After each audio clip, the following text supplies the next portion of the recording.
தலைகளை தாழ்த்துவோம், கண்களை மூடுவோம். ஆண்டவரை நாம் நோக்கி பார்க்கலாம். இது ஆண்டவருடைய வேலை. ஆண்டவர் நம்மோடு கூட பேசுகிறதான நேரம்.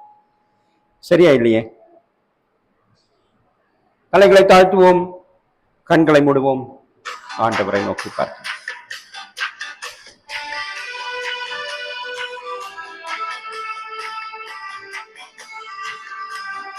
அலங்கார வாசலாலே பிரவேசிக்க வந்து நிற்கிறோம். தெய்வ வீட்டு நன்மையாலே நிரப்பிட வந்து நிற்கிறோம். அலங்கார வாசலாலே பிரவேசிக்க வந்து நிற்கிறோம். ஆராதிக்க வந்தோம், அன்பு கூற வந்தோம், ஏகோவா தேவனையே துதித்திட வந்தோம், தொழுதிட வந்தோம், தூயவரே சுவையே. ஆராதிக்க வந்தோம், அன்பு கூற வந்தோம், ஏகோவா தேவனையே துதித்திட வந்தோம், தொழுதிட வந்தோம், தூயவரே சுவையே. ஆலயம் செல்லுவதே அது மகிழ்ச்சியை தந்திடுதே.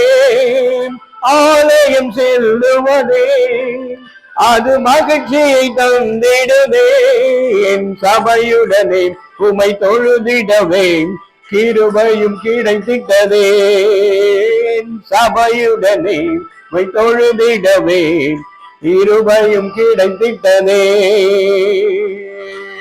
ஆராதிக்க வந்தோம், அன்பு கூற வந்தோம், ஏகோவா தேவனையே துதித்திட வந்தோம், தொழுதிட வந்தோம், தூயவரே சுவையே.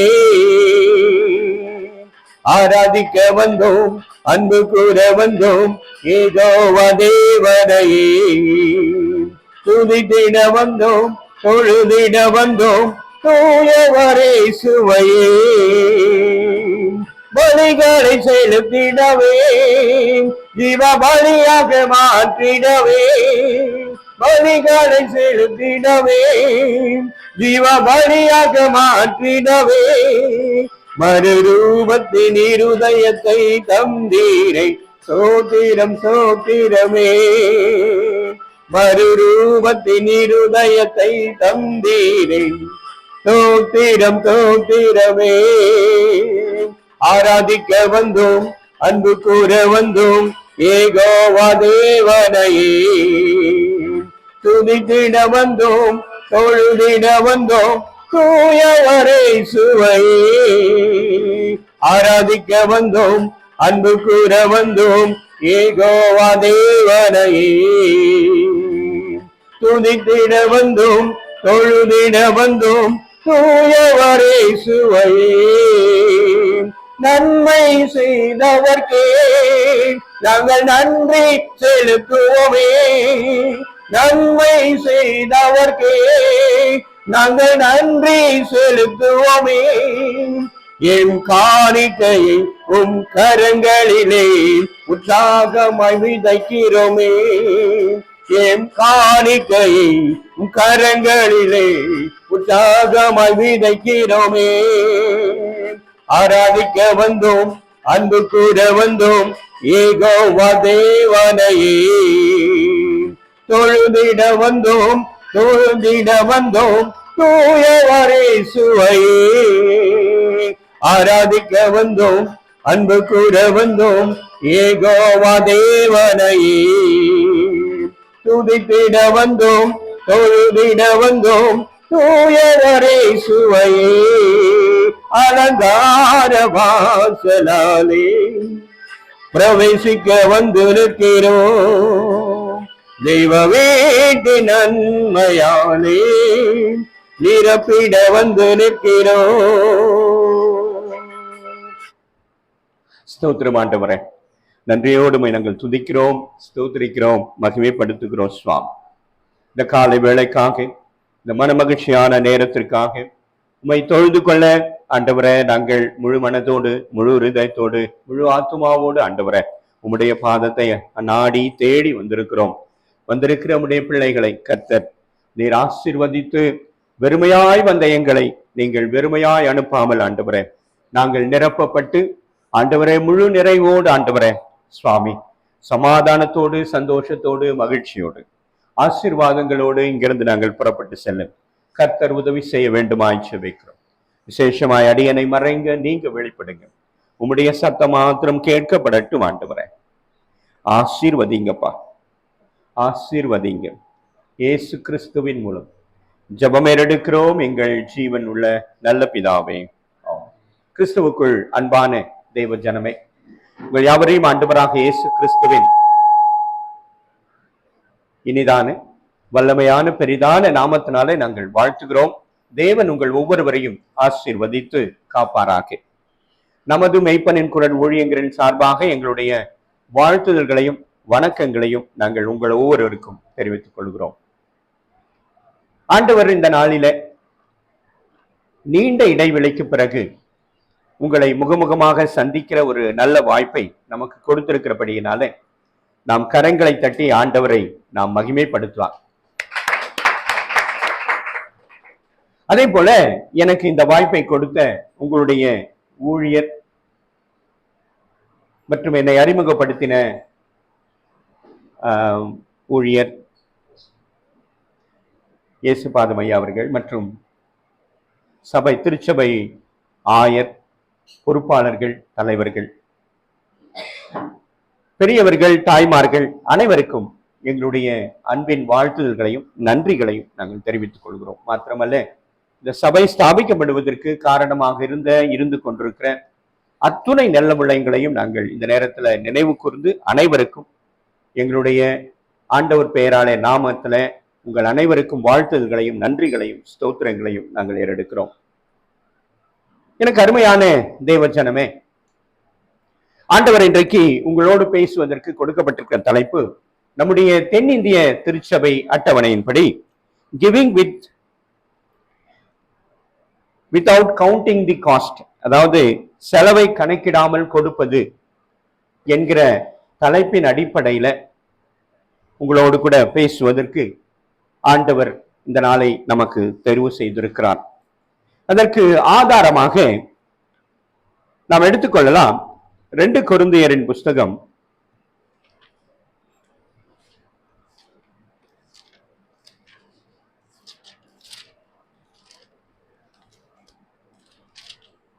8வது அதிகாரம் 9வது வசனம். நம்முடைய கர்த்தராகிய இயேசு கிறிஸ்துவின் கிருபையை அறிந்திருக்கிறீர்களே, அவர் ஐஸ்வர்யம் உள்ளவராயிருந்தும்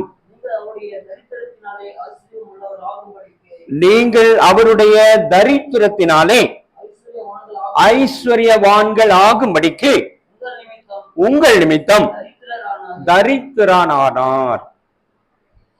எனக்கு அருமையான தேவ ஜனமே, ஆண்டவர் ஐஸ்வர்யம் உள்ளவர், அவர் ராஜாதி ராஜா. ஆனால் நமக்காக, நம்முடைய பாவங்களுக்காக அவர் தரித்திரரானார் என்று சொல்லி நாம் அறிந்திருக்கிறோம். நான் செய்திக்கு போவதற்கு முன்பாக ஒரு சில காரியங்களை உங்கள் முன்பாக நினைவு கூற விரும்புகிறேன். இன்றைக்கு நாட்கள் மிக சமீபமாக இருக்கிறது. நாம் மிகுந்த போராட்டத்திற்குள் இருக்கிறோம், பாடுகளுக்குள் இருக்கிறோம். அதிலும் குறிப்பா நேற்றைய தினம் உலகமே மிகப்பெரிய அச்சத்துல இருந்த ஒரு நாள். மிகப்பெரிய சுனாமி, மிகப்பெரிய பூமி அதிர்ச்சி ஏற்படும் என்று கணித்து எல்லாரும் ஒரு பதட்டத்தோடு பயத்தோடு இருந்தார்கள். ஆனால் அந்த சூழ்நிலையும் வந்தது. ஆனாலும் கர்த்தருடைய கிருபை நம்மை காப்பாற்றி கொண்டிருக்கிறது. ஆனால் அதை நம்ம லகுவாக கடந்து போகவிட முடியாது. ஏன் அப்படின்னு சொன்னா, ஒரு 10 வருடமாக இந்த சூழ்நிலை உலகத்தை பிடித்திருக்கிறது.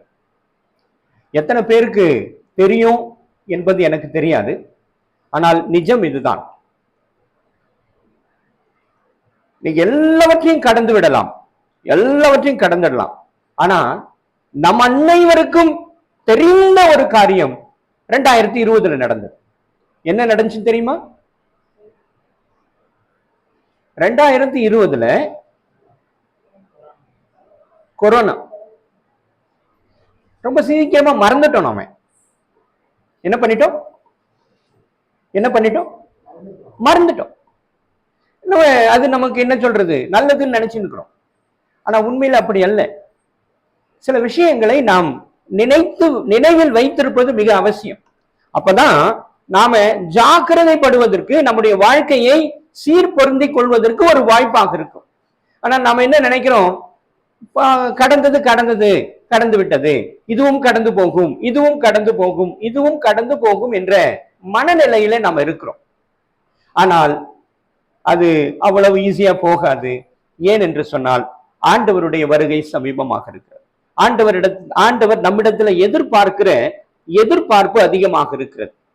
2000 ஆண்டுகளுக்கு முன்பாக ஆண்டவர் இந்த பூமியில அவதரித்து, இல்லையா? 2000 ஆண்டுகள் என்பது அவர் இந்த பூமிக்கு வந்தது. ஆனால் உலகம் தோன்றின காலம் என்று எடுத்துக்கொண்டால் ஒரு 6000 7000 ஆண்டுகளுக்கு முன்பாக நடந்தது.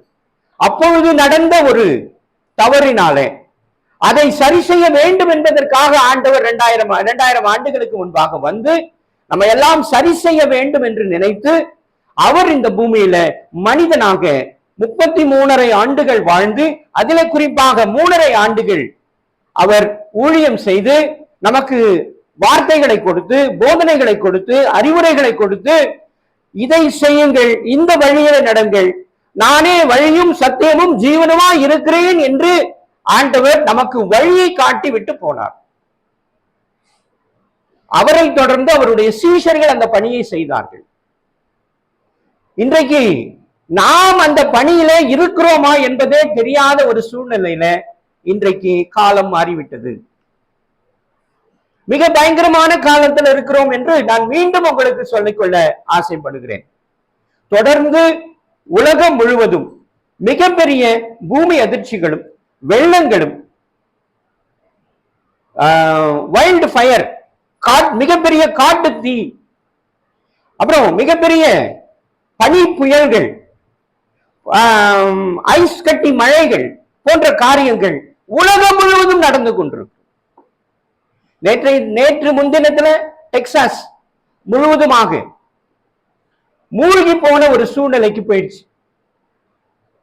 இங்க உத்தரகாண்ட் பகுதிகளில, ஏன் நம்ம இந்திய தேசத்துல உத்தரகாண்ட் பகுதியில, ஜம்முல, டெல்லியில எல்லா இடங்களிலும் மழை வெள்ளமாக அடித்துக் கொண்டிருக்கிற ஒரு சூழ்நிலை. வாசியுங்கள் எசேக்கியேல் தீர்க்க தரிசன புஸ்தகம் 13:13 வசனம்.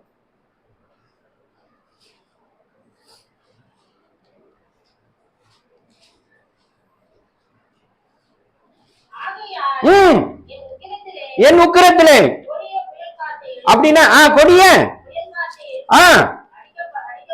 நல்ல வாசிங்கம்மா முதல்ல இருந்து. ஆகையால் என் உக்கிரத்திலே பூசல் காற்று. ஒரு நிமிஷம் பூசல் காற்றுனா என்னம்மா தெரியலையா? என்னம்மா கீழ்காற்றா? அதுக்கு இன்னொரு வார்த்தை இருக்கு. புயல் எல்லாம் புயல் கிடையாது, சூறாவளி. அவர் அங்க சூறாவளியை தான் சொல்றார், பூசல் காற்று. வாசிங்க. எழுப்பி அடிக்க பண்ணுவேன், என் கோபத்திலே வெள்ளமாக அடிக்கிற மழையையும். இப்ப எங்க ஒரு நிமிஷம் கொஞ்சம் பொறுமையா கேட்டுட்டு தெரிஞ்சுக்கொள்ளுங்க. பூசல் காற்றுனா என்னன்னு தெரியல, வெள்ளமாக அடிக்கிற மழைனா என்ன தெரியுமா? வெள்ளமாக அடிக்கிற மழைனா என்ன தெரியுமா? என்னமா? பெருமழை. அடிக்குதா இல்லையா? அடிக்குது. அடிக்குதுன்னு தெரிஞ்சுக்கிட்டே நம்ம சும்மா இருந்தா என்ன பிரயோஜனம் இல்லையா? எங்க மழை பெஞ்சாலும் வெள்ளமா தான் வருதா இல்லையா? சின்ன மழை ஒண்ணும் இல்ல. 2 நாளைக்கு முன்னாடி மெட்ராஸ்ல எவ்வளவு நேரம் பெஞ்சது தெரியுங்களா? 1 மணி நேரம் தான். எங்க பாண்டி பஜார்ல முழுசும் வண்டியே போக முடியல, அதாவது இயல்பு வாழ்க்கையே பாதிக்கப்பட்டது அப்படின்னு செய்தி வருதா இல்லையா? வருதா வரலையா? வருது. புரிந்து கொள்ளுங்கள்.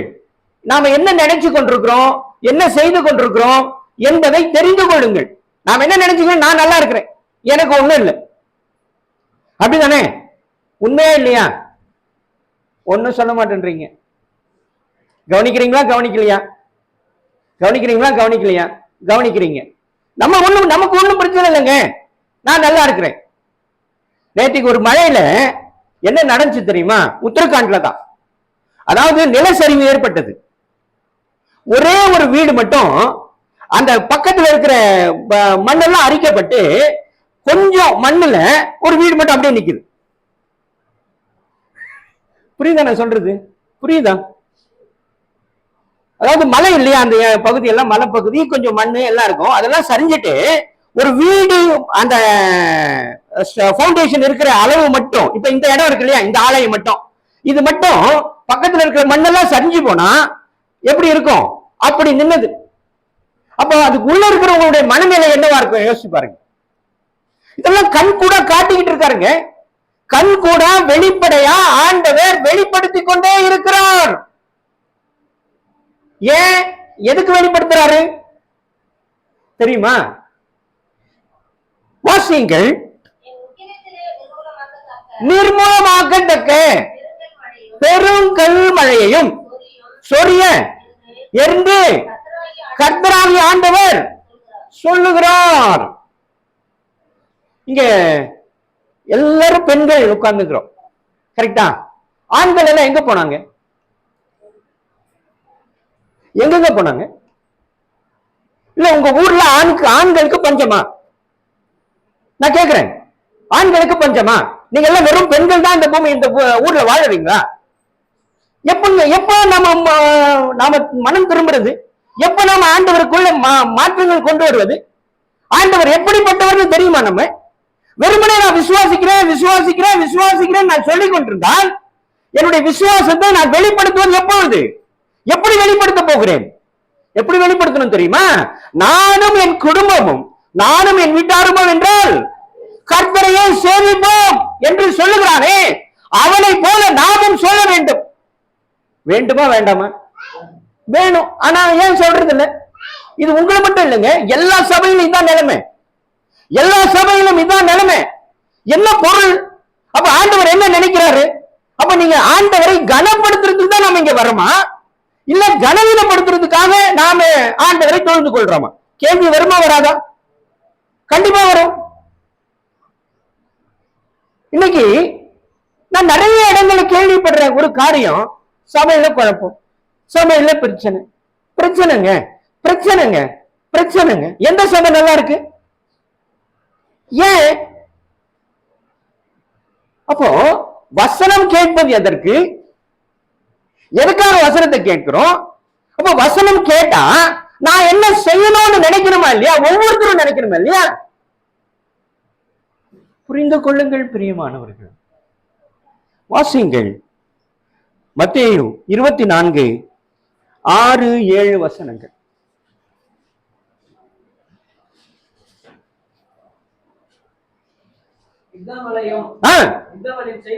யுத்தங்களின் செய்திகளையும் கேள்விப்படுவீர்கள். கேள்விப்படுறீங்களா? என்ன கேள்விப்பட்டீங்க சொல்லுங்க பார்க்கலாம். உங்களுக்கு தெரிஞ்சது சொல்லுங்க பார்க்கலாம். என்ன கேள்விப்பட்டீங்க? இஸ்ரேலுக்கும் அப்புறம் ஈரானுக்கும் அப்புறம்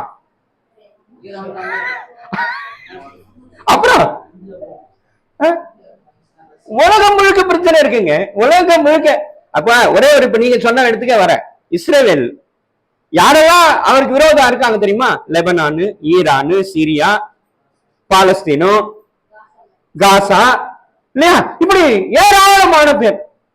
அப்படி இங்க வந்து பாத்தீங்கன்னா ரஷ்யாவும் உக்ரைனும் 3 வருஷமா போர்லயே இருக்கிறாங்க. டெய்லி குண்டு போட்டுனே இருக்கிறாங்க. வீடுகள் இடிக்கிறது, ஜனங்க மறிக்கிறாங்க. நினைச்சு பாத்தீங்களா இந்த சூழ்நிலை எப்படி இருக்கும்னு? நினைச்சு பாத்தீங்களா எப்படி இருக்கும்? அப்ப அழுகுரல் கேட்டுக்கொண்டே இருக்கிறது. அங்க மக்கள் வாழ்ந்து கொண்டிருக்கிறார்கள். எப்போ என் உயிர் போகும், நான் எப்பொழுது அடிபடுவேன், என் மீது எப்பொழுது குண்டு வரும் என்ற ஒரு மனநிலை. இப்ப பாலஸ்தீனத்துல எடுத்துக்கொண்டீங்கன்னா சாப்பாட்டுக்கு சின்ன குழந்தையில இருந்து பெரியவங்க வரைக்கும் அல்லாடி கொண்டிருக்கிற ஒரு சூழ்நிலை. அது ஏன் என்ன அது அப்புறம் கதை. ஆனால் இவ்வளவு பயங்கரமான சூழலே இன்றைக்கு உலகம் இருந்து கொண்டிருக்கிறது. ஒரு இந்த உக்ரைன் போர்ல கூட ஒரு விசேஷம் வெளியே வந்தது. என்ன வந்தது என்றால், அங்க ஒரு சட்டமே கொண்டு வந்தார்கள். உக்ரைன்ல என்ன பண்ணாங்கன்னா, பெண்களும் 16 வயசுக்கு கீழே இருக்கிற பிள்ளைங்க மட்டும் வெளியே போறதா போகலாம். ஆனால் 18 வயசுக்கு மேல இருக்கிற ஆண்கள் ஒருத்தரும் வெளியே போக கூடாது. ஏன்? சண்டை போடணும். அப்ப பெண்களும் சிறு பிள்ளைகளும் நாட்டை விட்டு வெளிநாடுக்கு அகதிகளா போயிட்டாங்க. என்ன நிலையா இருக்கும் அவங்களுடைய நிலைமை? யோசிச்சு பாத்தீங்களா? ஒரு அரசாங்கம் சொல்லுது, இப்ப உங்க குடும்பத்துல நீங்க ஆண்கள் யாரும் போக கூடாதுங்க, அதுவும் 16 வயசுக்கு யாரும் வெளியே போக கூடாதுங்க, இங்கதாங்க இருக்கணும், குண்டு வரும், நீங்க எதிர்கொள்ளணும் அப்படின்னு சொன்னா நம்ம நிலைமை என்ன? அந்த நிலை வந்ததுங்க. இஸ்ரேல் உக்ரைன் தேசத்துல அது இன்னும் அப்படிதான் இருக்கு. வெளியே போனவங்க அவங்க ஒரு பக்கம் அங்கே அகதிகளாக இருக்கிறாங்க. அதாவது சொந்த நாட்டுல சொந்த இடத்துல வேலை செஞ்சு வீடு வாசல் குடும்பம் அப்படின்னு இருந்தவங்க இப்ப எல்லாத்தையும் தொலைச்சிட்டு ஒரு அந்நிய தேசத்துல அகதியா போய் அங்க இருக்கிறாங்க. எத்தனை வருஷமா? 3 வருஷமா, குறைஞ்சபட்சம் 3 வருஷமா இருக்க. அவங்களுடைய நிலைமை என்ன? எவ்வளவு பேரு? 1 கோடிக்கும் அதிகமானவர். இப்படி பல கோடிகள், பல தேசங்கள்ல இந்த நிலைமை இருக்கிறது. பல தேசங்கள்ல இந்த நிலைமை இருக்கிறது. புரிந்து கொள்ளுங்கள் பிரியமானவர்களே, நாம் எல்லாம் சௌகரியமாக இருக்கிறோம் என்பதை நினைத்துக் கொள்ளுங்கள். இந்த சௌகரியமாக இருக்கிற நேரத்துல தான் நான் என்ன பண்ணணும்? நான் ஆண்டவரை தேட வேண்டும். எப்படி தேட வேண்டும்? பிரசங்கி 12வது அதிகாரத்துல பிரசங்கி சொல்கிறான், வாசிங்க.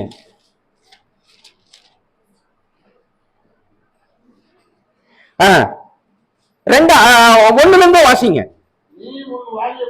நீ உன் வாலிப பிராயத்துல உன் சிருஷ்டிகரை நினை. பாத்தீங்களா? தீங்கு நாட்கள் வராததற்கு முன்னே எனக்கு பிரியமானவைகள் அல்ல என்று நீ சொல்லும் வருஷங்கள் முன்னும் சூரியனும் வெளிச்சமும் சந்திரனும் நட்சத்திரங்களும் அந்தகாரப்படாததற்கு முன்னு அப்படின்னு சொல்றான். அப்படியே வாசிச்சு போனீங்களா? நீங்க வீட்டுல போய் அதை கொஞ்சம் தயவு செஞ்சு வாசிச்சு கொள்ளுங்க. கொஞ்சம் டைம் ஒதுக்கி அந்த முழு அதிகாரத்தை தயவு செய்து எத்தனை பேர் வாசிப்பேன்னு சொல்றீங்க பார்க்கலாம்? 3 பேர் தான் கை தூக்குறாங்க. 4 அவங்க அரை கை தூக்கிங்கிறாங்க. அது கணக்குல வருதா என்னன்னு தெரியல எனக்கு. சரி சரி சரி, நல்லா புரிஞ்சுக்கொள்ளுங்க. இதுதான் சூழல். இப்ப நான் செய்திக்கே போகல, இது இன்ட்ரோடக்ஷன் தான். நான் சொல்றது புரியுதா? கேக்குறீங்களா? ரைட், கொஞ்சம் டைம் கொடுங்க. ஒரு முக்கியமான விசேஷத்தை உங்களுக்கு நான் சொல்லி முடிச்சிடுறேன். சரிங்களா? சரி, இப்ப ஆண்டவராக இயேசு கிறிஸ்து எப்படிப்பட்டவர்? அவருடைய தன்மை என்ன? ரைட்டா? இப்ப ஆண்டவர் தானே நமக்கு முன்மாதிரி, நமக்கு மாதிரியா இருக்கிறார். இப்ப அவரை பத்தி கொஞ்சம் நம்ம தெரிஞ்சு கொள்ளலாம். அவர் எப்படிப்பட்டவர்? இப்ப வாசிங்க, லூக்கா 2வது அதிகாரம் 7வது வசனம்.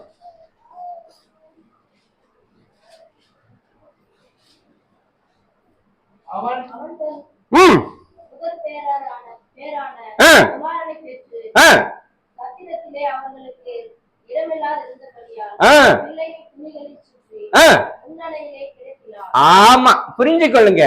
ஆண்டவராக இயேசு கிறிஸ்து தன்னுடைய பிறப்பிலே ஒரு உண்மையை வெளிப்படுத்தினார். என்ன உண்மையை வெளிப்படுத்தினார் என்றால் தாழ்மையை வெளிப்படுத்தினார். நான் சொல்றது புரியுதா? குறிச்சு கொள்ளுங்க. யாராவது பென்சில் இருந்தா பேப்பர் இருந்தா குறிச்சு வச்சு கொள்ளுங்க. ஆண்டவர் தன்னுடைய பிறப்பில பிறந்த உடனே இந்த பூமியில காலடி எடுத்து வைக்கும் பொழுதே அவர் வெளிப்படுத்தின ஒரு தன்மை என்ன தன்மை தெரியுமா? என்ன தன்மை? தாழ்மை. எப்படி தாழ்மை என்றால், இப்ப ஒரு ராஜா பிறக்கிறார். அவர் ராஜா தானே? ராஜாவா இல்லையா? அவரு ராஜா, சர்வலோகத்துக்கும் அதிபதியானவர். அப்பேற்பட்ட அதிபதி இந்த பூமியில எப்படி பிறக்கிறார் தெரியுமா? ஒரு மாட்டு தொழுவத்துல, அந்த மாட்டு தொழுவத்துல இடம் இல்லாததுனால அவரை என்ன பண்றாங்களாம்? துணியில சுத்தி முன்னணையில வைக்கிறாங்களாம். இதுதான் சூழல். இப்ப ஆண்டவர் பிறப்பார் என்று 1000 ஆண்டுகள், அவர் பிறப்பதற்கு 1000, 700, 800 ஆண்டுகளுக்கு முன்பாக தீர்க்கதரிசிகளால் அறிவிக்கப்பட்டது. கரெக்டா? உண்மையா இல்லையா? உண்மை. எப்படி அறிவிக்கப்பட்டது? மத்தேயு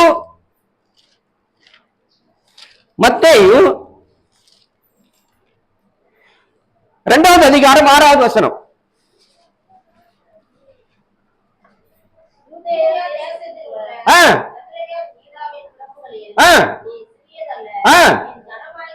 என் ஜனமாகிய இஸ்ரவேலை ஆளும் பிரபு உன்னிடத்திலிருந்து புறப்படுவார் என்று தீர்க்கதரிசிகளினால் எழுதப்பட்டிருந்தது, முன்னறிவிக்கப்பட்டிருந்தது. இப்ப முன்வரிக்கப்பட்டவர்கள், முன்னறிவிக்கப்பட்ட கர்த்தர் பிறக்க போறாரு. அதற்கு ஒரு மாட்டு தொழுவத்தையாவது ஆயத்தப்படுத்தி இருக்கணுமா வேண்டாமா? ஆயத்தப்படுத்தணுமா ஆயத்தப்படுத்த கூடாதா? ஆயத்தப்படுத்தி இருக்கணும். ஆனா யாரும் ஆயத்தப்படுத்தல. அதனால அவருக்கு அவர் பிறந்த குழந்தைய கடத்துறதுக்கு இடம் இல்லாமனால அவர் என்ன பண்ணாங்களா? துணியில சுத்தி ஒரு மூலையில, அதாவது முன்னடைனா வாசல், ஏன்னா அது அடைக்க முடியாது இல்லையா? அது எல்லாரும் போற இடம். அதனால என்ன பண்ணிட்டா, அந்த இடத்துல கடத்தினாங்களாம். ஏன்னா அந்த இடம் தான் காலியா இருக்குது, வேற இடம் எங்கேயும் காலி இல்ல. அப்போ அதுதான் அவருடைய முதல் வெளிப்பாடு. ஆண்டவர் எப்படி ஐஸ்வர்யவான் என்பதற்கு அடையாளங்கள் இதெல்லாம். அவர் தாழ்மையை வெளிப்படுத்தினார். 2வது லூக்கா 2வது அதிகாரம்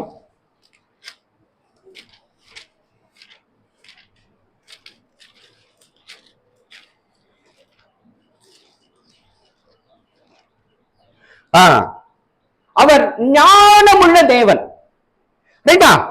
வாசிங்க 40. பிள்ளை வளர்ந்து ஆவியிலே பலன் கொண்டு ஞானத்தினால் நிறைந்திருந்தது. எப்படி ஞானத்தினால் நிறைந்திருந்தது என்றால் 12 வயசுல அவர் என்ன பண்ணாராம்? வேதாகமம் முழுவதையும் படிச்சு முடிச்சுட்டாராம். எத்தனை வயசுல? 12 வயசுல முடிச்சுட்டாராம். வாசிங்க 42. ஆமா, 12 வயதான போது. ஆமா, போதும். இப்ப 46வது வசனத்தை வாசிங்க.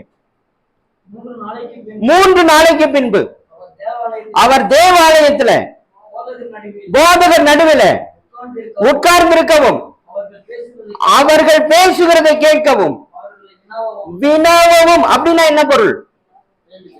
கேள்வி கேட்டார். யாரை கேட்டாரு? போதகர்களை. அப்ப போதகர்கள் பெரியவர்கள், போதகர்கள் ஞானவான்கள் இல்லையா? அவங்க போதிக்கிறவர்கள். அப்போ யாரு கேள்வி கேட்கிறது? அவர் என்ன வயசு அப்போ? 12 வயசுல யார கேள்வி கேட்கிறாரு? புரிஞ்சு கொள்ளுங்க. அப்ப அவருடைய ஞானம் எவ்வளவு பெரிய ஞானம் என்பதை புரிந்து கொள்ளுங்கள். ஹல்லேலூயா, ஹல்லேலூயா, ஹல்லேலூயா. வாசிங்க 51 அதே அதிகாரத்தில் 51, 52 வாசிங்க. அவர்களுடனே கூட போய் அவர்களுக்கு கீழ்ப்படிந்திருந்தார். போதும் போதும் போதும் போதும். நம்ம இப்ப எனக்கு ஒரு பதில் சொல்லுங்க. நம்ம பிள்ளைங்க நம்ம கீழ்ப்படுறாங்க இல்ல? இல்ல, நீங்க கீழ்ப்படுறாங்களா? நீங்கம்மா கீழ்ப்படுறாங்க. ஆமாவா? கீழ்படுறாங்க. எனக்கு உண்மையை சொல்றீங்களா? எனக்கு தெரியல. எனக்கு உண்மையதான் பேசுறீங்களான்னு எனக்கு தெரியலையே. இப்ப நான் என்ன பண்ணணும்? பிள்ளைகளை தான் கேட்கணும். நீ கீழ்படுறமா அம்மாவுக்கு? எப்படி கீழ்படுறமா?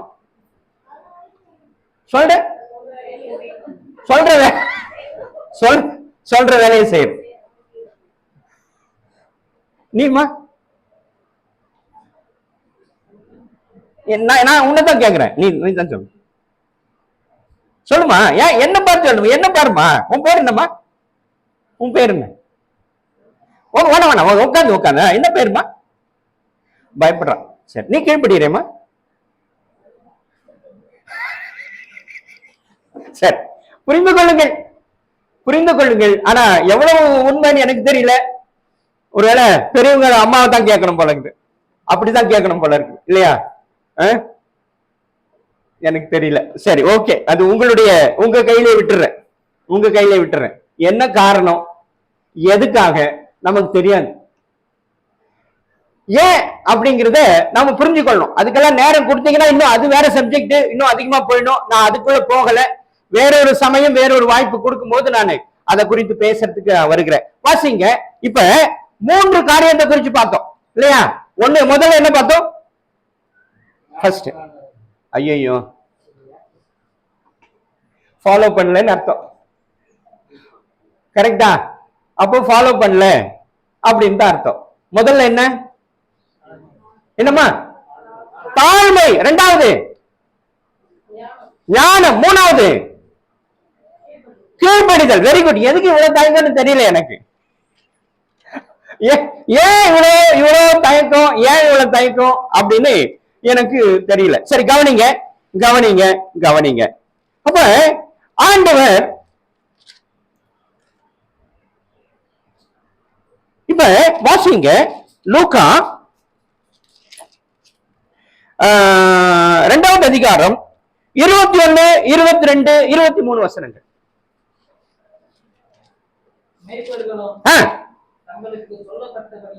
21மா, 21ல இருந்து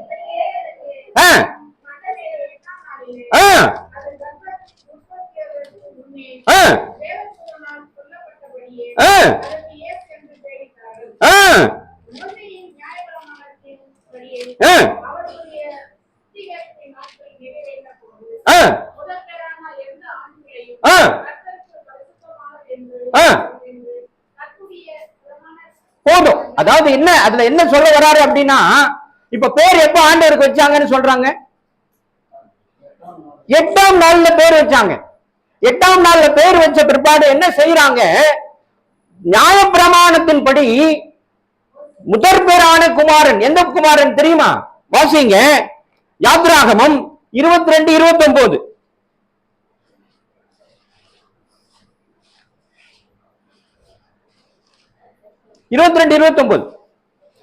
யாத்ராகமம் 22, 29.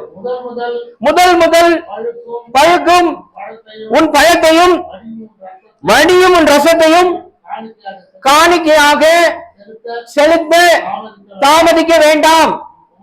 உன் குமாரரில் முதற் பேரானவனை எனக்கு கொடுப்பாயாக. அல்லேலூயா. அப்படின்னா என்ன அர்த்தம் தெரியுமா? அப்படின்னா என்ன அர்த்தம் தெரியுமா?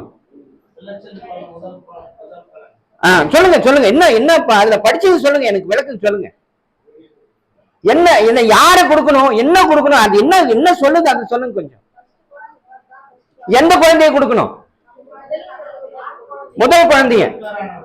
எந்த குழந்தைய? அதுல என்ன போட்டிருக்குங்க, படிங்க. முதல்ல மறுபடியும் அந்த வசனத்தை தெளிவா வாசிங்க. யாரு? ஐயா, ஆபிரகாம், ஈசாக்கு, யாக்கோபு. அப்புறம் சரி, உங்களுக்கு எத்தனை பிள்ளைங்கம்மா? 2 பசங்க. உங்களுக்குங்க யார் யாரு? ரைட். சரி, இவங்க கரெக்டானவங்க. நீங்க பதில் சொல்லுங்க. இப்போ அந்த வசனத்தை வாசிங்க, நீங்க தான் வாசிக்கணும். 22, 29. உன் பழத்தையும் வடியும் உன் ரசத்தையும் காணிக்கையாக செலுத்த தாமதிக்க வேண்டாம். Okay, right. அதாவது என்ன சொல்ல வர்றாரு? நீ உன்னுடைய முதல் பேரான காரியங்கள், உன்னுடைய விளைச்சல்ல எனக்கு முதல்ல கொடுக்க வரணும், அதுல நீ தாமதப்படுத்தாத அப்படின்னு சொல்றார். அது ஒரு பக்கம். 2வது பகுதி வாங்க. உன் குமாரரில் முதற் பேரானவனை எனக்கு கொடுப்பாயாக. இப்ப சகோதரி அம்மா சொல்றாங்க அவங்களுக்கு 3 பிள்ளைங்க இல்லைங்களாம்மா? யார் யாருமா? யார் யாருமா? வரிசையா சொல்லுங்கம்மா. யார் யாரு? Right right right. சரி, இப்ப முத பையன் யாரு? முத பையனா பொண்ணா? பையன். இப்ப வசனம் என்ன சொல்லுங்க, அதுக்கு பதில் சொல்லுங்க.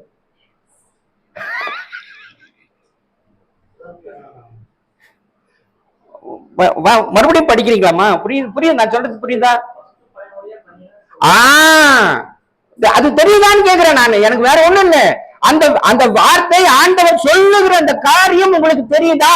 அதான் பாயிண்ட். இப்ப எல்லாரும் நினைக்கிறாங்கன்னா முத பொண்ணு பிறந்தா முத பொண்ணை கொடுத்துடணும், முத பையன் பிறந்தா முத பையன் கொடுத்துரும். அப்படி இல்லை. நான் சொல்றது புரியுதா? முத பையன் தலைச்ச பிள்ளையா இருந்தா கொடுக்கணும், அல்லது பொண்ணு தலைச்சனா இருந்தா அதை கொடுக்கணும், அப்படி சொல்றாரா? ஐயோ, அப்படி சொல்லல.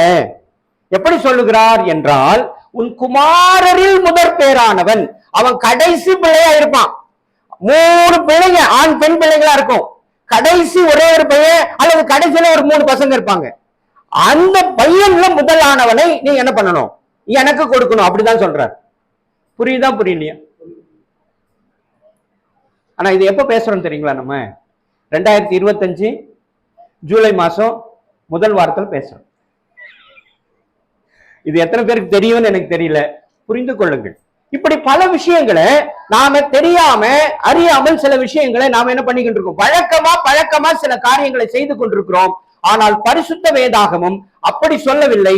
அது வேறு விதமாக சொல்லிக் கொண்டிருக்கிறது. ரைட்டா? வேறு விதமாக சொல்லிக் கொண்டிருக்கிறது. அந்த வழியில தான் நான் போகணும். அதை தான் ஆண்டவர் சொல்லுகிறார், நானே வழியும் சத்தியமும் ஜீவனுமாயிருக்கிறேன். நான் என்ன சொல்றேன் அதைப்படிதான் நடக்கணும். குதினா குதிக்கணும். ஏன் ஆண்டவரே பெண் பிள்ளையை கொடுக்க கூடாதா அப்படின்னு கேட்க கூடாது இல்லையா? பெண் பிள்ளை தானே முத பொண்ணு, அந்த பெண்ணை நான் கொடுக்கணுமே அப்படின்னு கேட்க கூடாது. ஆண்டவர் சொல்லுகிறார், குமாரனில் முதற் பேரானவனை எனக்கு கொடுப்பாயா. அவ்வளவுதான். எஸ், உடனே முடிச்சிடு. அதோட புதுசா போச்சு, முடிஞ்சிருச்சு. ஆண்டவர் அது முதற் பேரான நான் கொடுக்குறேன், ஆண்டவர் முடிஞ்சது. ஆனா இன்னைக்கு என்ன நடந்து கொண்டிருக்குதுன்னா, இது போன்றதான் பல விஷயங்களை நான் எனக்கு சௌகரியமானதை நான் செய்து கொண்டிருக்கிறேன், சௌகரியம் இல்லாததை நான் செய்வதில்லை. எனக்கு சௌகரியமானது நான் ஒருவனை தள்ளிவிட வேண்டும் என்று நினைத்தால் அது சரியானது. ரைட்டா? நான் ஒருத்தரை பிடிச்சி தள்ளணும், அது எனக்கு சரியா படுது அப்படின்னா நான் தள்ளிடலாம். அது பாவம் இல்லை என்று நாம் நினைத்துக் கொண்டிருக்கிறோம். உபாகமம் 12:8 வாசிங்க.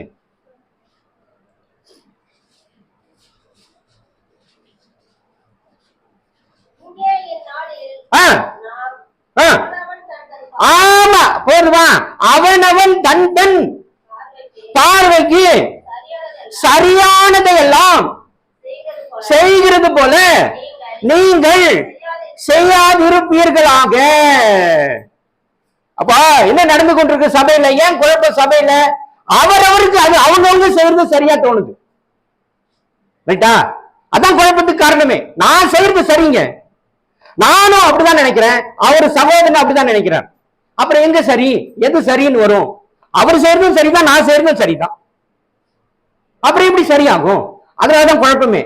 ஆனால் ஆண்டவர் ஒன்றை சொல்லிக் கொண்டிருக்கிறார், அது என்னன்னு தான் கண்டுபிடிக்கணும்.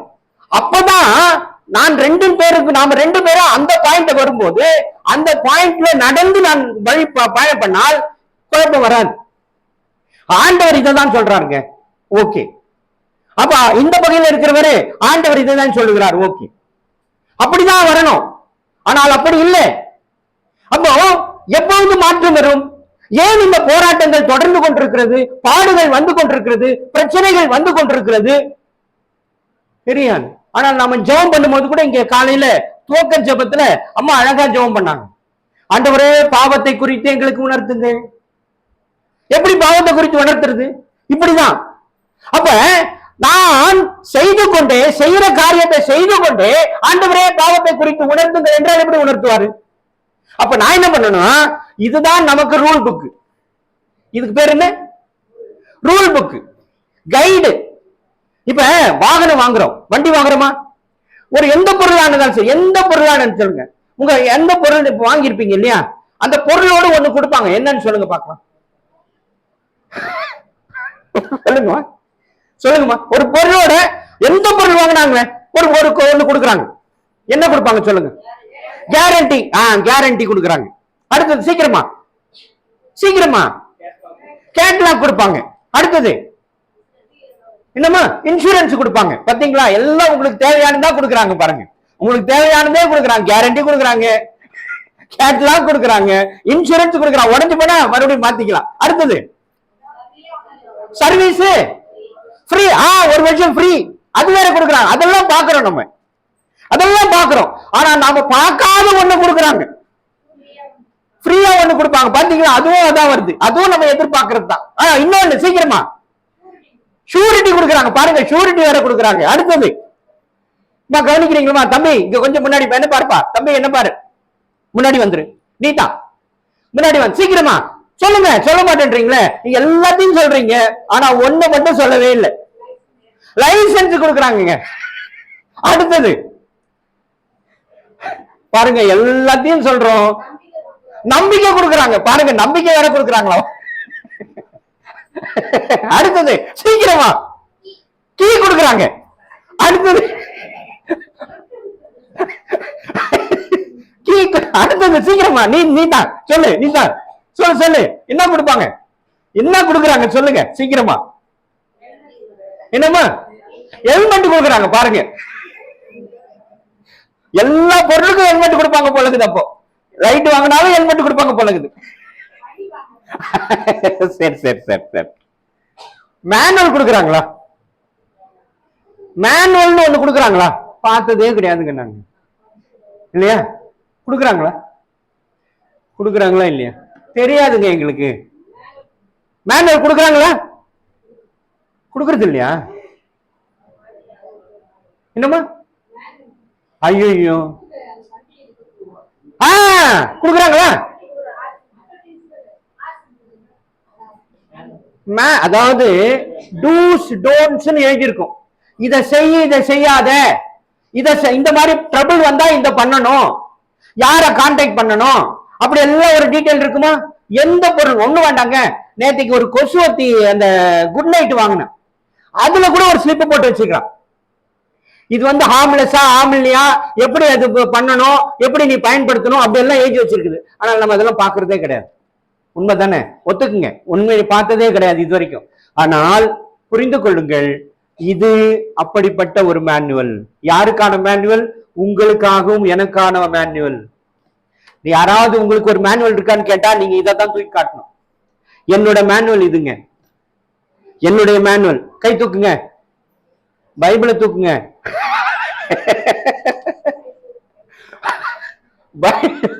பைபிள் தாங்க என்னோட மேனுவல்.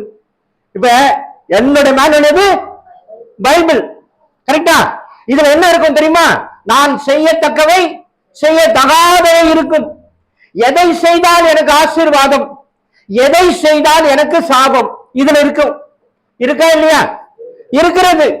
அப்போ இவ்வளவு காரியங்கள் இங்க இருக்கும் பொழுது ஏன் தப்பு நடக்குது? இல்லையா? தப்பு எப்படி நடக்கும்? இப்ப ஆண்டவர் செய்யத்தக்கவை எதுன்னு சொல்லி இருக்கிறாரு, செய்யத்தகாதவை என்ன சொல்லி இருக்கிறாரு. ஆண்டவராக இயேசு கிறிஸ்துவே தன்னுடைய வாழ்வின் மூலமாக தன்மைகளை வெளிப்படுத்துகிறார். எப்படி வெளிப்படுத்தினார்? தாழ்மையை வெளிப்படுத்தினார், ஞானத்தை வெளிப்படுத்தினார், அடுத்தது கீழ்ப்படிதலை வெளிப்படுத்தினார். 4வது காரியம் வாசிங்க, அப்போஸ்தலர் 10:38.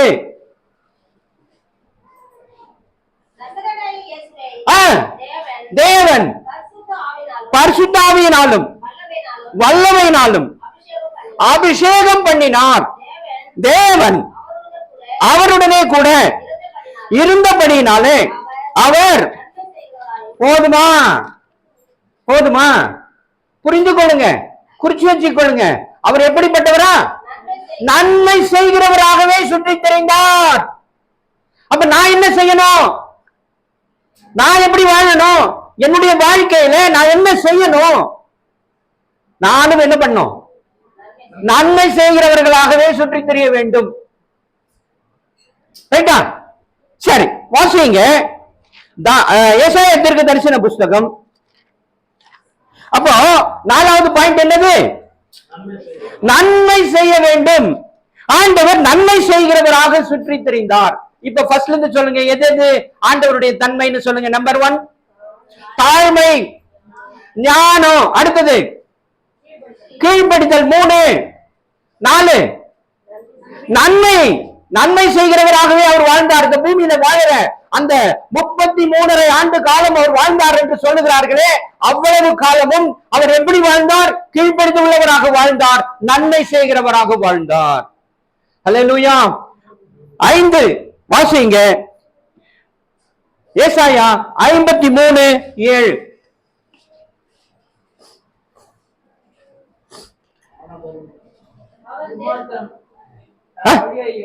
இல்லம்மா 53:7. அவர் நெருக்கப்பட்டும் ஒடுக்கப்பட்டும் இருந்தார், ஆனாலும் தம்முடைய வாயை அவர் திறக்கவே இல்லை. அடிக்கப்பட்டார், கொண்டு போகப்பட்ட ஆடுகளை போல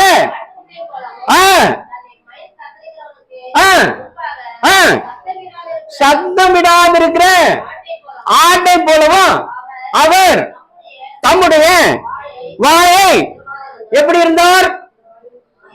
பொறுமையாயிருந்தார். ரைட்டா? இப்ப யோசிச்சு கொள்ளுங்க, நான் எப்படி இருக்கிறேன்? இந்த தன்மைகள் எனக்குள்ள இருக்கிறதா? இப்படிதான் இருக்கிறோமா? நாம ஒரு வார்த்தை ஒருத்தர் சொல்லிட்டா அடுத்த நிமிஷம் என்ன பண்றோம்? கொந்தளிக்கிறோம், பேசுறது இல்ல, கொந்தளிக்கிறோம். கொந்தளிக்கிறோமா? கொந்தளிக்கிறது இல்லையா? எப்படி கொந்தளிக்கலாம்? கொந்தளிக்கலாமா? கொந்தளிக்கலாமா? சரியா? சரியா? அப்போ ஆண்டவர் என்ன, எதை நமக்கு வெளிப்படுத்தினார்? எப்படிப்பட்ட தன்மைகளை வெளிப்படுத்தினார்? எப்படியெல்லாம் அவர் வாழ்ந்தார்? நாம கொஞ்சமாவது சிந்திக்க வேண்டாமா? சிந்தித்தாக வேண்டும். ஆனால் பிரியமானவர்களே, தயவு செய்து ஒரு விஷயத்தை புரிஞ்சு கொள்ளுங்க. இதை நாம் செய்யாமல் கர்த்தாவே கர்த்தாவே என்று சொல்லிக் கொண்டிருந்தனால ஒரு பிரயோஜனமும் கிடையாது. ஜெபம் பண்றதுனால ஒரு பிரயோஜனமும் கிடையாது. நான் என்னை அப்படியாக உருவாக்கி கொள்ள வேண்டும். அந்த தன்மைகளை நான் உருவாக்கி கொண்டு அப்படி உருவாக வேண்டும். பெற்றோர் பிள்ளைகள் இடத்திலும், பிள்ளைகள் பெற்றோர் இடத்திலும் இந்த தன்மை ரொம்ப குறைந்திருக்கிறது. பொறுமை இல்ல. அம்மா ஒரு விஷயத்தை சொன்னா உடனே அடுத்த நிமிஷமே ரியாக்ட் ஆயிடுவாங்க. அவராங்களா இல்லையா? அப்ப எவ்வளவு பெரிய குழப்பங்கள் வருது, மனஸ்தாபங்கள் வருதா இல்லையா? ஒருத்தர் தூக்கி எறிஞ்சு பேசிடுறோமா இல்லையா? நடக்குதா இல்லையா? அப்போ யோசிக்க வேண்டும். ஆண்டவர் இப்படியெல்லாம் தான் தன்னுடைய ஐஸ்வர்யத்தை வெளிப்படுத்தினார். இப்படியெல்லாம் வெளிப்படுத்தி தான் அவர் நம்முடைய பாவங்களை ஏற்று அவர் தரித்திரரானாராம். நாம் வாசிச்ச முதல் வசனம் தெரியுமா? ஞாபகம் இருக்கா?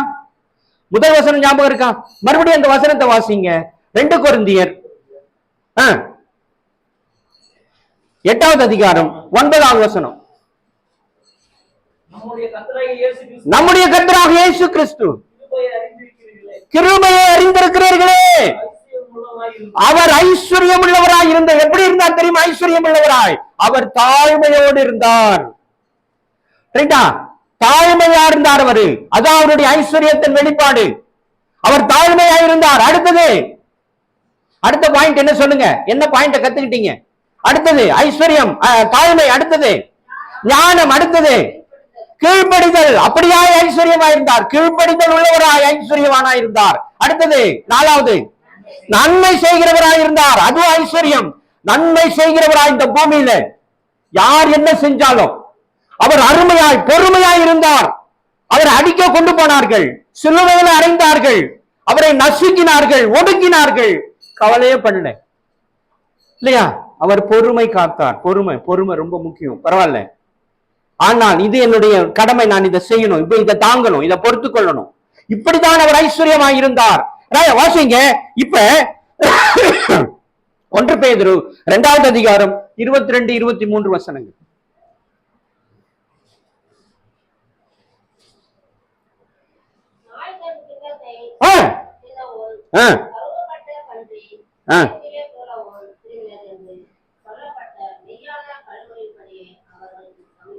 இல்லம்மா, 1 பேதுரு ஆ ஆ ஆ ஆ ஒப்புவித்தாருங்க அவரு. அதாவது எனக்கு ஒரு நியாயம் கிடைக்குங்க, நான் செய்யறது சரி, எனக்கு ஒரு நியாயம் இருக்கும் என்று பொறுமையாக இருந்தார் என்று வேதம் நமக்கு சொல்லுகிறது. ஹல்லேலூயா, ஹல்லேலூயா, ஹல்லேலூயா. அடுத்தது வாசிங்க, லூக்கா 22:42. 42 கரெக்ட். 22:42.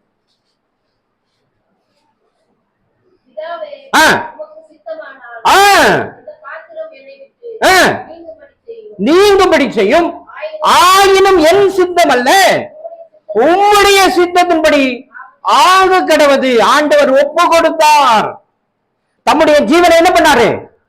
ஒப்பு கொடுத்தார். எனக்கு அது கடினம் என்று அவர் நினைத்தார். சிலுவையில் அறைவது சாதாரண விஷயமா? அடிக்கப்படுவது சாதாரண விஷயமா? இல்லையா?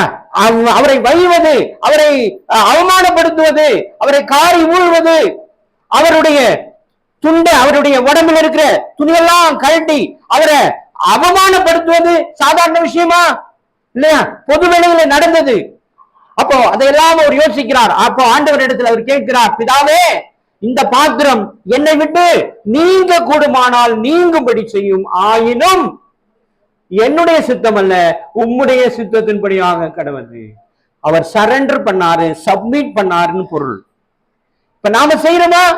நாம இதை செய்ய வேண்டும், இப்படிப்பட்ட காரியங்களை நாம் செய்ய வேண்டும் என்று ஆண்டவர் விரும்புகிறார். ஆகவே தான் தன்னுடைய காரியங்களை அவர் வெளிப்படுத்தி நமக்கு சொன்னார், எல்லாவற்றையும் சொன்னார். இப்படியெல்லாம் நான் நடந்தேன், இப்படியெல்லாம் நாம் அதான் அப்படியாக நமக்கு மாதிரியை காண்பித்தார் என்று வேதம் நமக்கு சொல்லுகிறது.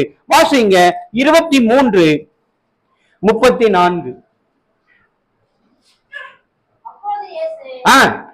பிதாவே, இவர்களுக்கு மன்னியும், தாங்கள் செய்கிறது இன்னதென்று அறியாதிருக்கா. எல்லாம் நடந்த பிற்பாடு என்ன சொல்றாரு? மன்னிக்கிற தன்மையும் அவரிடத்துல இருந்தது.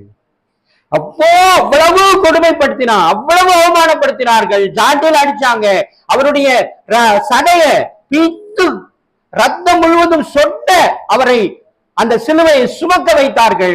ஆனாலும் அவர் சொல்றார், சிலுவையில தொங்கிக் கொண்டு, பிதாவே இவர்களுக்கு மன்னியும், தாங்கள் செய்கிறது இன்னதென்று அறியாதிருக்கிறார்கள். இத நாம செய்யணுமா வேண்டாமா? நாம செய்யணும்னு தான் ஆண்டவர் நம்ம பிரித்தெடுத்தார், நாம வெளிப்படுத்தணும்னு சொல்லிதான் நாம ஆண்டவர் நம்மை இந்த தன்மைக்கு கொண்டு வர வேண்டும் என்று விரும்பிதான் இந்த சிறு கூட்டத்தை இங்க உட்கார வச்சிருக்கிறார், இல்லையா? ஆனால் நம்மிடத்தில் அது இருக்கா என்பதை நீங்கள் தான் சிந்தித்துக் கொள்ள வேண்டும். அப்போ இந்த தன்மைகள் நமக்கு அவருக்கு இருந்ததுனால என்ன நடந்தது என்பதையும் நாம் புரிஞ்சு கொள்ளணும். அதான் ரொம்ப முக்கியம். இந்த தன்மைகள் ஆண்டவருக்கு இருந்ததுனாலதான் என்ன நடந்தது என்பதை நாம் புரிந்து கொள்ள வேண்டும். வாசியுங்கள், பிலிப்பியர் 2வது அதிகாரம்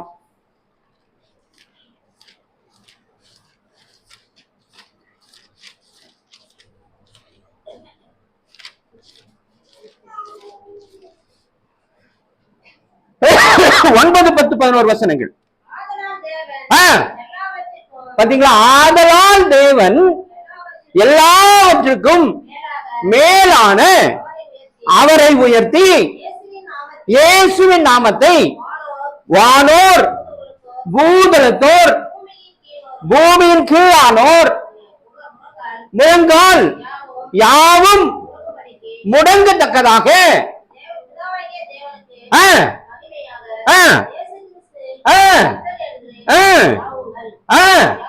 யாவும் அறிக்கை பண்ணும்படிக்கு எல்லா நாமத்திற்கும் மேலான நாமத்தை அவருக்கு தந்தருளினார். அல்லேலூயா. பாத்தீங்களா? அவர் எவ்வளவு பெரிய நாமத்தை பெற்றார் என்பதற்கு இவை அனைத்தும் சான்றுகளாக இருந்தது. இந்த அடிப்படையிலே தான் அவருக்கு அந்த பெரிய தன்மை கொடுக்கப்பட்டது என்று வேதம் நமக்கு சொல்லுகிறது. வாசியுங்கள், 1 பேதுரு 3வது அதிகாரம் 22வது வசனம்.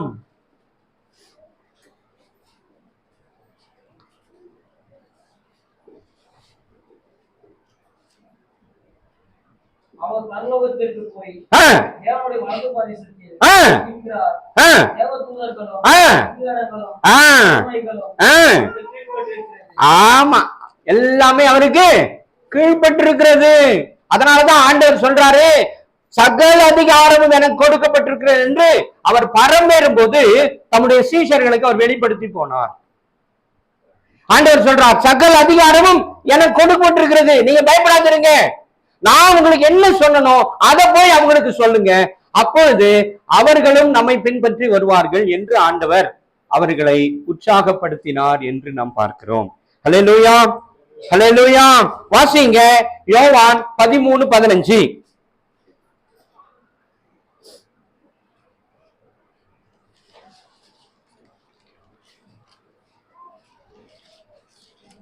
நான் உங்களுக்கு ஆ, செய்வது போல நீங்களும் செய்யும்படி ஆ, ஆமா.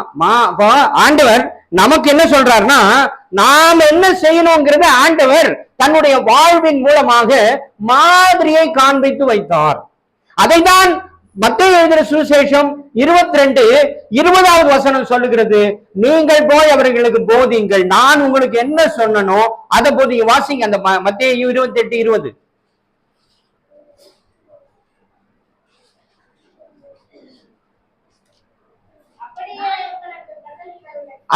கட்டளையிட்டு யாவையும் அவர்கள் கை கொள்ளும்படிக்கு அவர்களுக்கு உபதேசம் பண்ணுங்கள். இதுதான் சுவிசேஷத்தினுடைய அடிப்படை.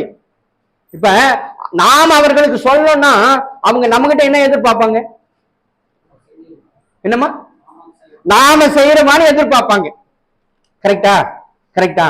அப்ப நான் செய்யாம நான் என்ன பண்ண முடியாது, இன்னொருத்தருக்கு சொல்ல முடியாது.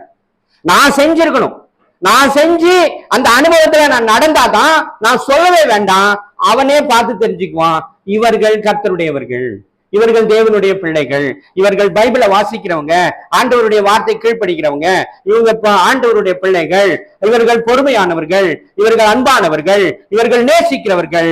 அப்பொழுது நாமும் அவர்களை போல நாம என்ன பண்ணணும், அவர்களை போல நாமும் ஆலயத்திற்கு போக வேண்டும்.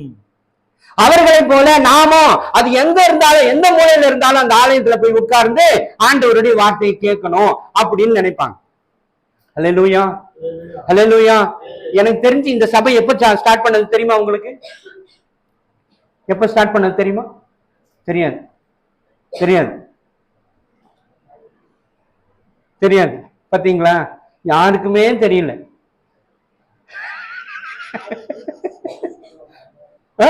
யோசிச்சு கொள்ளுங்க, யாருக்குமே தெரியல.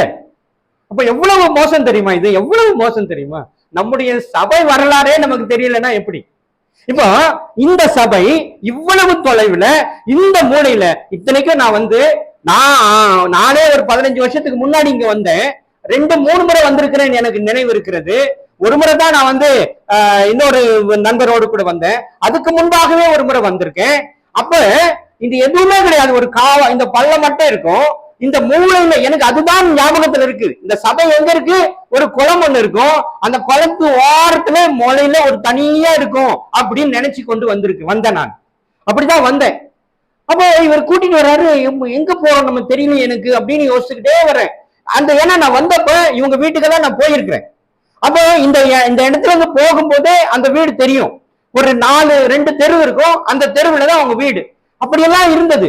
ஆனா இன்னைக்கு அப்படி இல்லை, மாறி விட்டு இருக்கிறது கொஞ்சம். இப்ப நான் வந்துட்டு கூட ஒரு முறை போயிட்டு வந்தேன், எப்படி இருக்குன்னு போய் பார்க்கலாம். இந்த பக்கம் போயிட்டு நிறைய மாற்றங்கள் வந்திருக்கு.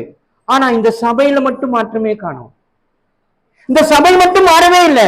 கிட்ட வந்தோடனே ஆஹா இந்த சபை தான் நான் வந்தது, எனக்கு நல்ல நினைவு வந்துச்சு. சிஸ்டர் சொன்னாங்க எனக்கு நல்ல நினைவு இருக்குன்னு சொல்லிட்டு உள்ள வந்தாங்க. ஆனா பாருங்க, இந்த சபை மாறவில்லை. ஏன் மாறல? ஏன்னா நான் ஆண்டவர் என்ன சொன்னாரோ அதை நானும் கடைபிடிக்கவில்லை. கடைபிடிக்க சொல்லி நான் மற்றவர்களுக்கு சொல்லவே இல்லை, ஆகவே மாற்றம் இல்லை. ஹல்லேலூயா, ஹல்லேலூயா, ஹல்லேலூயா.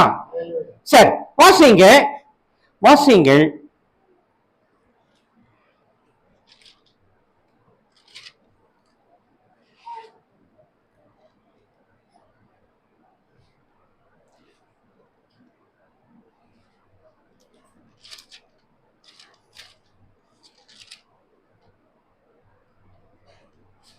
12 எபிரேயர் 12:2 எபிரேயர் 12:2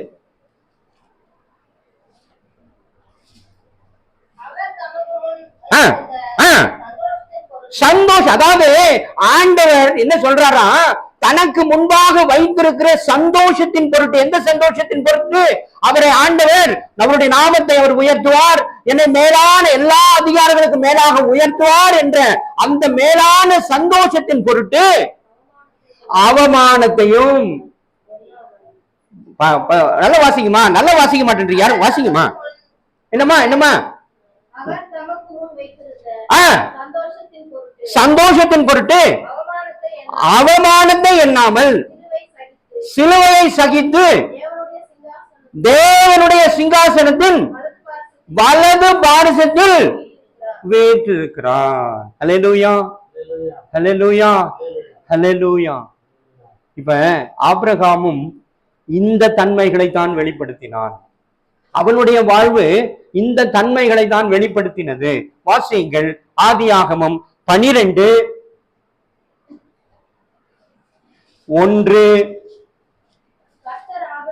கர்த்தர் ஆபிரகாமை நோக்கி உன் தேசத்தையும் இடத்தையும் உன் தகப்பனுடைய வீட்டையும் விட்டு புறப்பட்டு நான் உனக்கு காண்பிக்கும் தேசத்துக்கு போ என்று சொன்னார். 4வது வசனத்தை வாசிங்க. கர்த்தர் ஆபிரகாமுக்கு சொன்னபடியே அவன் புறப்பட்டு போனான், லோத்தும் அவனோடு கூட போனான். ரைட்டா? அப்ப ஆண்டவர் என்ன சொன்னாரோ அதை அப்படியே கடைபிடித்தான் என்று சொல்லப்பட்டிருக்கிறது. வசனம் அப்படித்தான் சொல்லுது. எப்ப போனா, எப்ப ஆண்டவர் ஆபிரகாமை போக சொன்னார்? வாசிங்க. அதே அது 4வது வசனத்தை வாசிங்க. ஆமா, அவன் புறப்பட்டு போனான். அப்ப எப்ப என்ன வயசு அவனுக்கு? 75 வயது. 75 வயதுல ஆண்டவர் அவனை என்னன்னு சொல்றாரு, நீ உன் தேசத்தையும் உன் இனத்தையும் இல்லையா விட்டு புறப்பட்டு நான் காண்பிக்கும் தேசத்துக்கு போ என்று சொல்லுகிறார். அவன் அப்படியே செய்தான். எப்படி செஞ்சான்? அவனுடைய தன்மைகளை எல்லாம் மாற்றிக்கொண்டான், அவனுடைய சுபாவங்களை மாற்றிக்கொண்டான். பிறப்பு இல்லையா, இன்பார்ன் நேச்சர்னு சொல்லுவாங்க இல்லையா, அதெல்லாம் மாற்றிக்கொண்டான். இதெல்லாம் நல்லதல்லப்பா, இதெல்லாம் சரியானதல்ல, நீ உன்னை மாற்றிக்கொள்ள வேண்டும் என்று சொன்னார். அவன் அப்படியே புறப்பட்டு போனான். அப்ப ஆண்டவர் நீ எனக்கு பயப்படுகிறவன் ஒரு சொல்றார். எப்ப சொல்றார் தெரியுமா? 40 வருடங்கள் கழித்து சொல்லுகிறார். 40 வருடங்கள் அவன் காத்திருந்தான். வாசிங்க 22 ஆதியாகமம் 22:11. தன் மகனை குறித்து ஆ, சொல்லப்பட்ட ஆ, அந்த காரியம் ஆ, ஆபிரகாமுக்கு மிகவும் துக்கமாயிருந்தது. ஆ, அப்பொழுது தேவன் ஆ, ஆபிரகாமை நோக்கி ஆ, அந்த பிள்ளையையும் ஆ. உன் அடிமை பெண்ணையும் குறித்து இல்லம்மா, ஆதியாகமம் 22. ஆ, வானத்திலிருந்து ஆபிரகாமே ஆ, ஆபிரகாமே என்று கூப்பிட்டார். ஆ, அவன் இதோ அடியேன் என்றான். ஆ. அப்பொழுது அவர் பிள்ளையின் கையை போடாமல் கையை போடாதே, அவனுக்கு ஒண்ணும் செய்யாதே, நீ அவனை உன் புத்திரன் என்றும் உன் ஏகசுதன் என்றும் பாராமல் எனக்கு ஒப்பு கொடுத்தபடியால். பத்தியா எப்ப சொல்றார் தெரியுமா? எப்ப சொன்னார் தெரியுமா? சொல்லுங்க, எப்ப சொன்னார் தெரியுமா? எப்போ? பலி கொடுக்கும் போது. கரெக்ட், பலி கொடுக்கும் போது. அப்ப என்ன வயசு அவருக்கு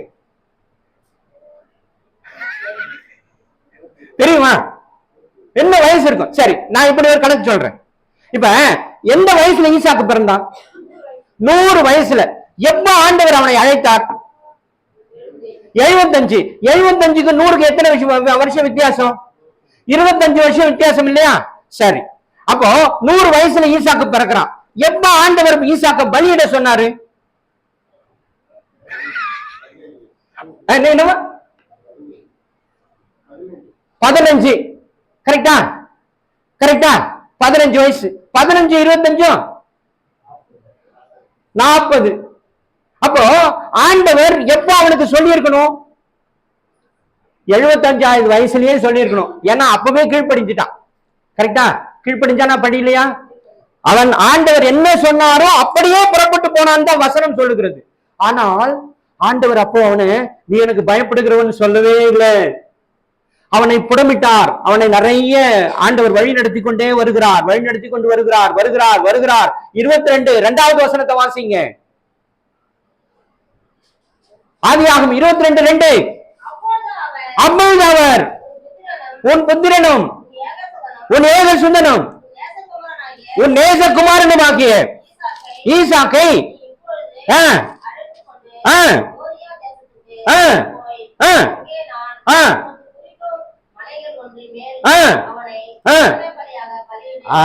அப்ப என்ன வயசுனா, அப்ப 40 வருஷம் ஆயிடுச்சு. ஆண்டவரோடு கூட அவன் பழகி ஆண்டவரோடு கூட உறவு வைத்து எத்தனை வருஷம் ஆச்சு? 40 வருஷம் ஆகுது. அப்ப ஆண்டவர் சொல்றாரு, இந்த மகனை கொண்டு போய் பலியிடு. என்ன வயசு அவனுக்கு? 15 வயசு. 15 வயசு பையனை கூட்டிட்டு போய் பலியிட முடியுமா? முடியுமா? என்ன பிரதர், முடியுமா? முடியாது. ஆனால் கொண்டு போனான். அவன் கேட்கிறான், அப்பா நாம பலியிட தானே போறோம். ஆமா. கத்தி வச்சுருக்கிறீங்க, நெருப்பு இருக்கு இல்லையா, எல்லாம் இருக்கு, ஆடை காணுமே. யார் கேட்கறது?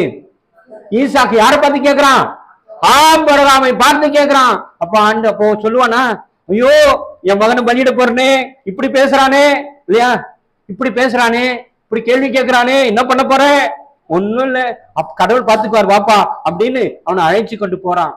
அப்போ யோசிச்சு பாருங்க, அப்போ எவ்வளவு தூரத்திற்கு அவன் ஆண்டவருடைய வார்த்தைக்கு கட்டுப்பட்டு நடந்தான், எவ்வளவு தூரத்திற்கு, எவ்வளவு கட்டுப்பாடோடு இருந்தான். யோசித்து பார்க்க வேண்டும் பிரியமானவர்களே. ஆனால் நாம அப்படி இல்லை. அது மாத்திரம் இல்லைங்க, அவன் எப்ப மரிச்சான் தெரியுமா? அவனுடைய மரணம் எப்பொழுது நடந்தது? 25:7.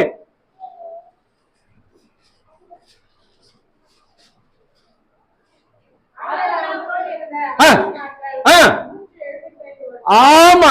அப்போ 100 வருடம் அவனுடைய உயிர் இந்த பூமியை விட்டு பிரிகிற வரையிலும் அவன் கட்டுப்பாடோடு இருந்தான், ஆண்டவருக்குள் வாழ்ந்து கொண்டிருந்தான். ஆண்டவர் என்ன சொன்னாரோ அப்படிதான் செஞ்சான். அவனுடைய பிள்ளைக்கு பெண் பார்க்கிற அந்த படலத்தை நீங்க உங்களுக்கு தெரியும், யோசிச்சு பாருங்க, நீங்க போய் வீட்டுல வாசிங்க. அவன் ஆண்டவர் என்ன சொன்னாரோ அப்படியேதான் ஈசாக்குக்கு பெண் பார்த்தான். கரெக்டா? அப்போ ஒவ்வொரு காரியத்திலும் அவன் அப்படியே ஆண்டவருடைய வார்த்தைக்கு கட்டுப்பட்டு கட்டுப்பட்டு கட்டுப்பட்டு வாழ்ந்தான். அப்படியானால் 100 வருடங்கள் அவன் ஆண்டவரோடு சஞ்சரித்து கொண்டு வாழ்ந்தான். அதே போல நோவாவை பத்தி சொல்லும் போது ஆண்டவர் பரிசுத்த வேதாகமம் நமக்கு சொல்லுகிறது. ஆதியாகமம் 6:9.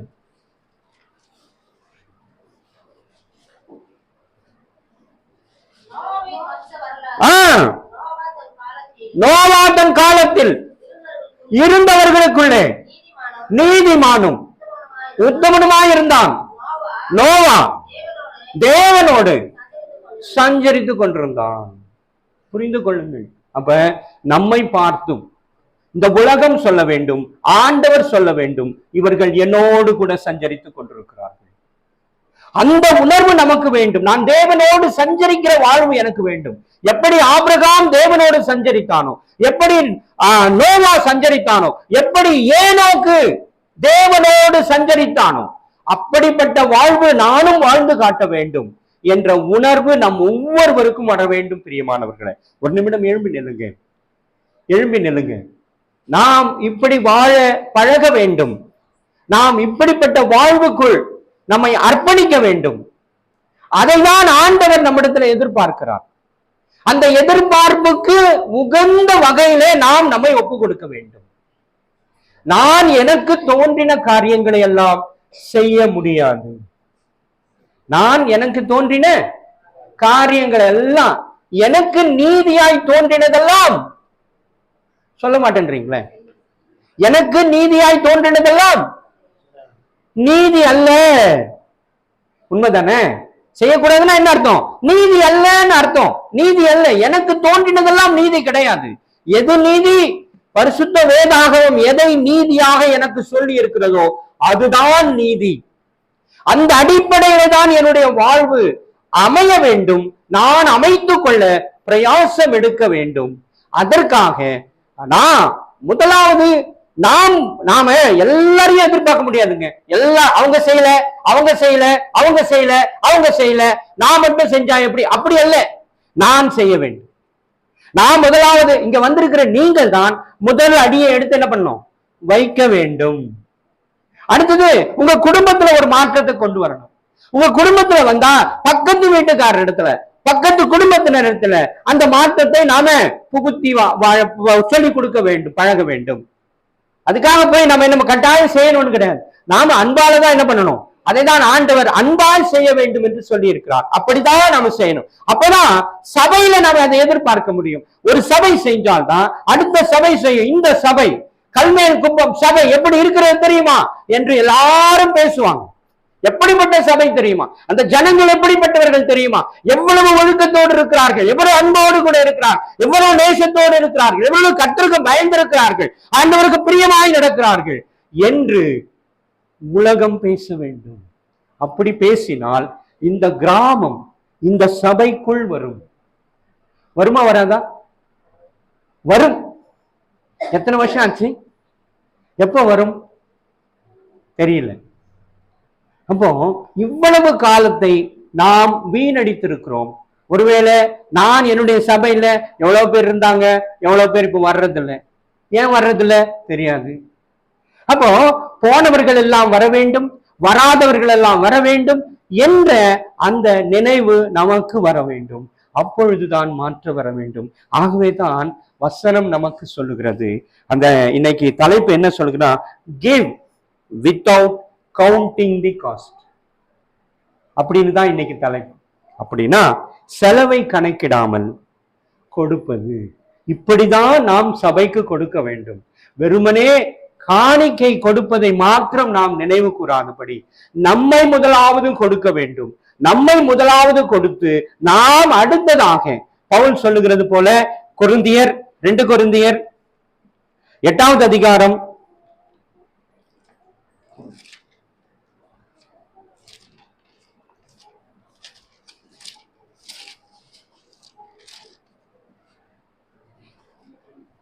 7வது வசனம்.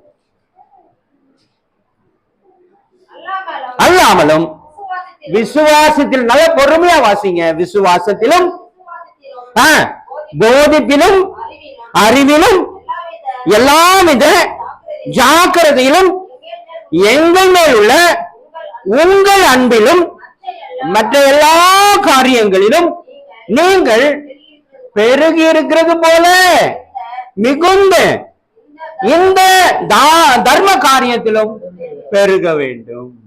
அப்போ அதெல்லாம் நாம் முதலாவது பெருக வேண்டும். அப்புறம் அதை போல இந்த காரியத்திலும் நான் பெருக வேண்டும். அப்பொழுது ஆண்டவருடைய ஆசீர்வாதம் நமக்கு வரும். சங்கீதம் 15:1-2 வசனங்களை வாசிங்க.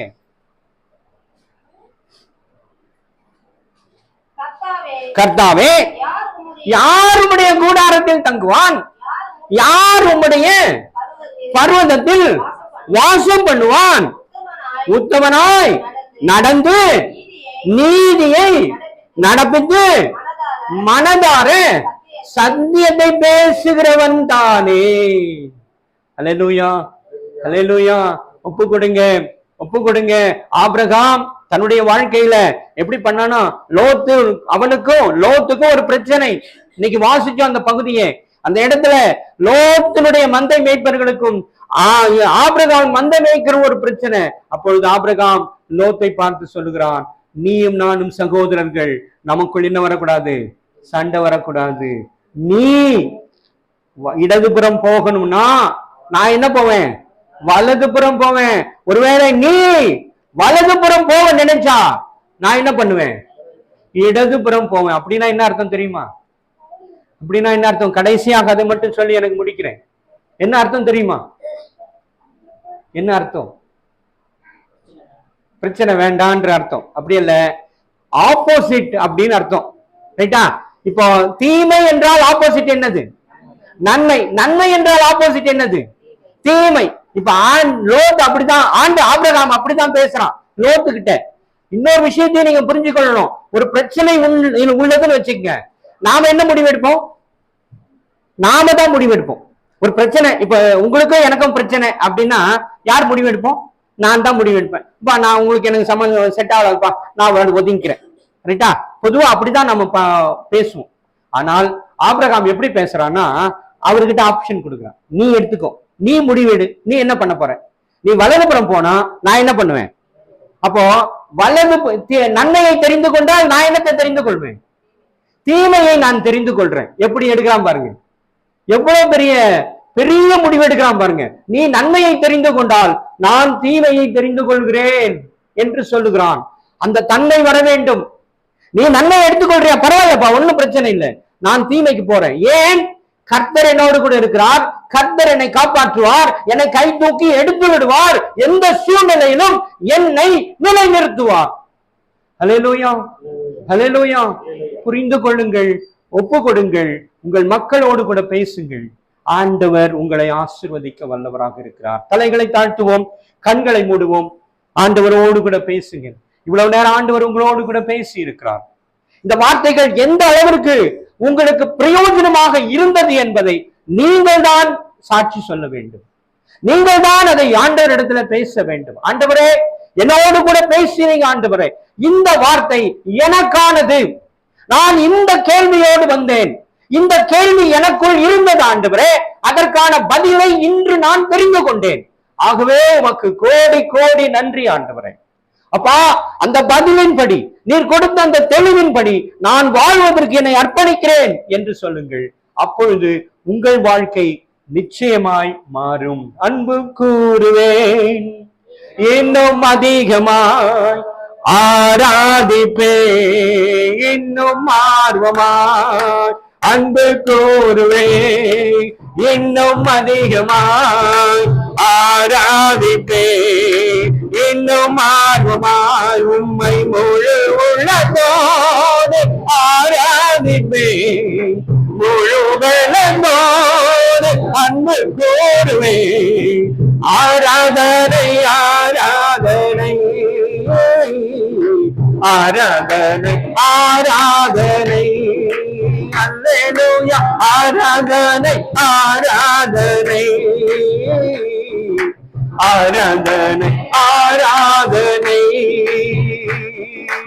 எபினேசரே, எபினேசரே, இதுவரையும் உதவினீரே.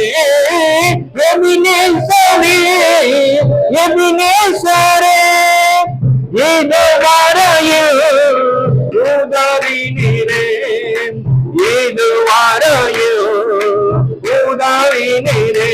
உம்மை முழு உள்ளத்தோடு ஆராதிப்பேன், முழு பலத்தோடு அன்பு கூறுவேன். ஆராதனை ஆராதனை ஆராதனை ஆராதனை, அல்லேலூயா, ஆராதனை ஆராதனை ஆராதனை ஆராதனை.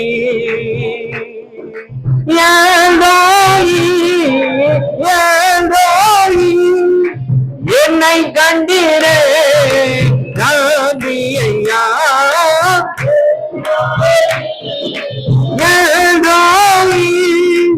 என்னை கண்டீரே நம்பியையா, என்னை கண்டீரே நம்பியையா. உம்மை முழு உள்ளத்தோடு ஆராதிப்பேன், முழு பலத்தோடு அன்பு கூறுவேன். ஆராதனை ஆராதனை ஆராதனை ஆராதனை, அல்லேலூயா, ஆராதனை ஆராதனை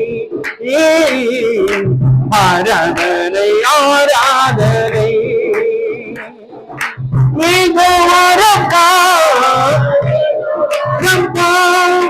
சுகம் தந்தீரே நன்றியா, வணக்கம் சுகம் தந்தீரே நன்றியா, சுகம் தந்தீரே நன்றி ஐயா. உம்மை முழு உள்ளத்தோடு ஆராதிப்பேன், முழு பலத்தோடு அன்பு கூறுவேன். ஆராதனை ஆராதனை ஆராதனை அல்லேலூயா ஆராதனை ஆராதனை ஆராதனை ஆராதனை